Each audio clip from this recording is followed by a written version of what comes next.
বন্ধুরা দেখো আমার বাচ্চাগুলির অবস্থা।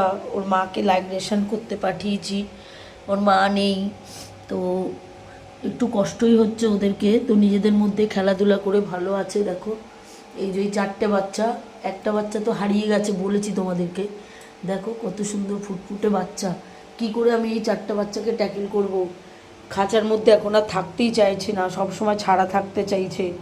তো সেই কারণে বারবার ছাড়তে হচ্ছে। দেখো দেখলে মায়াও লাগে, ছেড়ে আসতে পারছি না। একবার ছেড়ে আসতে গেছি, সেখান থেকে ছেড়ে দিয়ে চলেও এসেছি একটু পাড়ার 2-3টে বাড়ির আগে, কিন্তু ওরা আবার চলে এসছে। বন্ধুরা কীরকম দেখো অবলা জীব, ওদেরকে কি করে ছাড়ি তোমরা বলো। সত্যি বন্ধুরা আমি অনেক কষ্ট পাচ্ছি ওদের জন্য। আমি না পাচ্ছি ওদেরকে ছেড়ে আসতে, না পাচ্ছি একা একা এতগুলি বিড়ালকে নিয়ে আমরা ট্যাকেল করতে, কারণ পায়খানা পেচ্ছাপ সবই তো আছে, এই জন্য খুব কষ্ট হয় ওদের জন্য। আছে মা, আসবো আছে, এদিকে ক্যামেরা, এই যে ক্যামেরা, কোথায় ছেড়ে আসবো তোদের বলতো।